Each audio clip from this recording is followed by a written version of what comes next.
Hi class, this is your instructor, Mrs. Kolaric, and you can print the PDF file that I've got here. It's a study guide over Chapter 2, some of the highlights, and we'll go through it together. The accounting process starts by analyzing business transactions, and a business transaction is any financial event that changes the resources of the firm or the company. When a business transaction occurs, it's analyzed to see how it affects the equation property equals financial interest. So what we're going to be doing today with some of the transactions is we're going to identify the property that's involved in the transaction and then identify who owns the property or who has an interest in that property. For the next 5 chapters, we're going to analyze transactions, but we're going to be pretending to be Wells Consulting Services, and it's an accounting and consulting service company. Carolyn Wells is a CPA, and she's the sole proprietor, the owner. And then she has an office manager, Carlos Valdez. And in this business, customers can either pay cash when they're provided the services, or we can bill them at the end of the month and they'll pay within 30 days. So those are the 2 ways that our customers pay us. Now, you'll see on the study guide here, I've got property equals financial interest.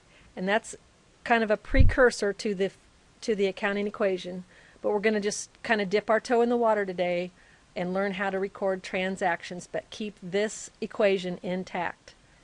And the first thing we're going to do is set up separate accounts for each type of property that we own. So you'll see here we've got an account set up for cash, one for supplies, one for prepaid rent, which we'll come back to here in a little bit, and one for equipment. Those are the things that we own or rights that we have, and so we've got a separate account for each one of those. And then we're going to set up separate accounts for different people who have a financial interest in the company. And if you'll see here, we've got an account called Carolyn Wells Capital. And an owner's financial interest in a company is called capital. So we have an account where we keep track of how much the owner's worth, Carolyn Wells Capital.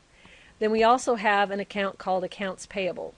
And every time we buy anything from another vendor, and we don't pay cash, but we charge it, we're going to record it in accounts payable.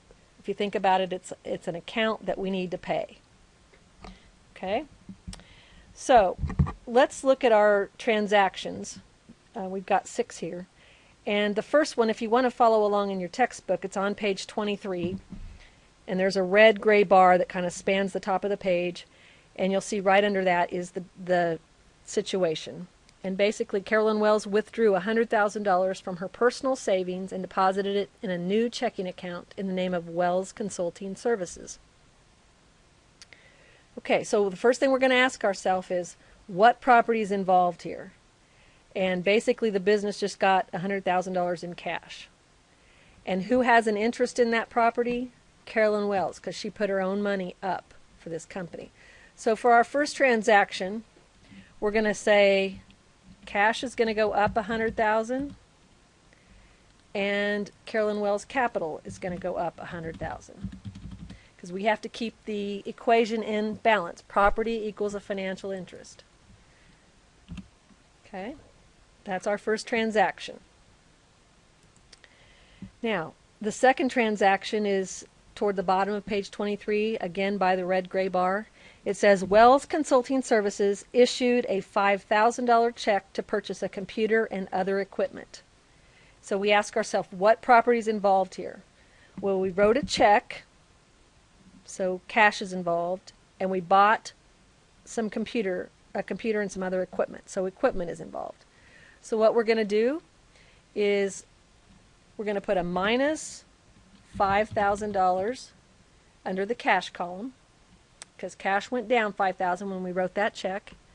And we're going to put a plus $5,000 under the equipment column, because equipment went up $5,000 when we bought the computer stuff. All right, now what I'm going to do is just draw a big line across the page.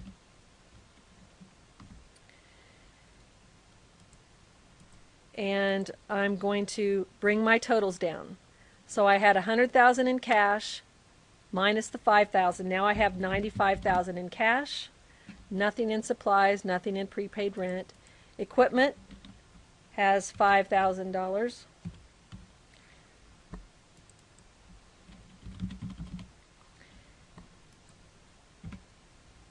And Carolyn Wells Capital has $100,000.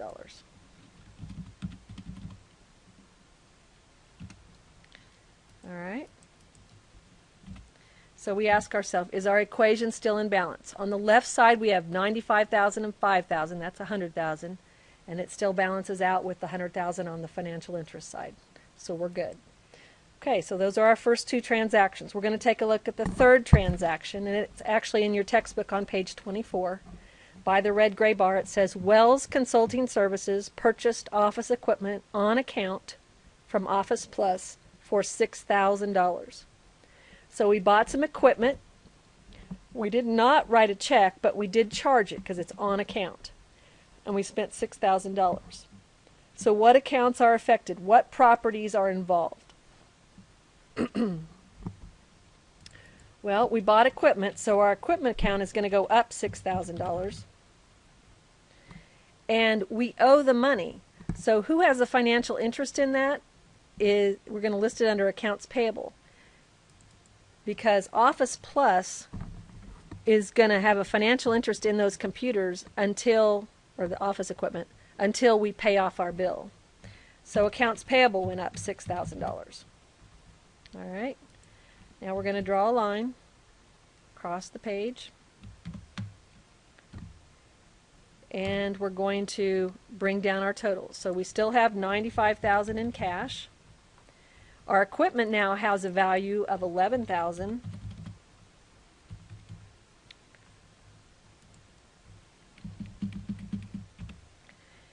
Accounts payable now has a value of $6,000 because that's how much we owe. It's kind of hard to do when you're typing. Works better when I just handwrite it. And our capital account is still worth $100,000. So we look to see if we're in balance.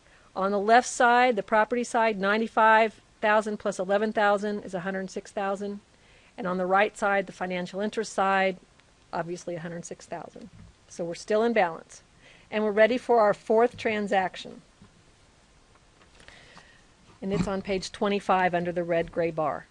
Wells Consulting Services issued a check for $1,500 to Office Deluxe Inc. to purchase office supplies. Okay, so we ask ourselves, what property is affected here? We wrote a check, so cash is going to be affected, and we bought some supplies, so supplies is affected. So we're going to subtract $1,500 from the cash column, and supplies went up $1,500 because we bought some supplies. We now have $1,500 worth of supplies on hand. All right, so basically in this situation, we're exchanging one type of property for another. We're going to draw a line across the whole page here. And we're going to bring our totals down. So 95,000 minus 1,500 would be 93,500 in cash. Supplies would be worth 1,500. Equipment is worth 11,000. We still have 6,000 that we owe to Office Plus, so that's the amount that's going to be in our accounts payable account. And the owner is still worth $100,000, capital account. All right, we're ready for our fifth transaction, and it's on page 26 under the red gray bar. It says, Wells Consulting Services issued a check for $2,500 to Office Plus. So you ask yourself, what property is involved? And we wrote a check, so cash is going down, and we paid off a debt we owed. We didn't pay the whole thing off, but we paid on our debt. So accounts payable is going to go down.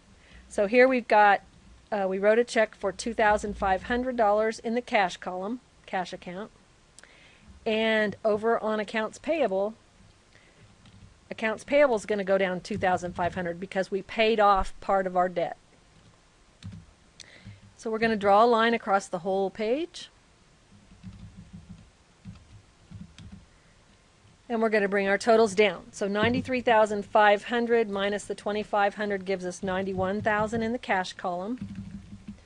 We have 1,500 in supplies. We have 11,000 in equipment. Okay, in the accounts payable column, we had a debt of 6,000, but we paid 2,500 of it. So now our new balance is $3,500, and the capital account is still 100,000.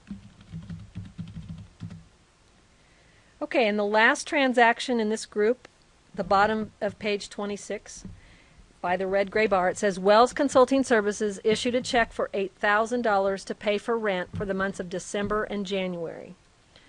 All right, in this situation, we're prepaying rent, and we actually have an account in the property section here called prepaid rent. And the right to occupy property, when you prepay rent, it gives you the right to occupy property, and that's just considered a property, something of value. So we're going to obviously subtract $8,000 from the cash account because we wrote a check. And prepaid rent is going to go up $8,000 because we've prepaid that rent, and that's something of value. So now I'm going to draw a line underneath the whole, scroll down here, whole equation, and bring our totals down.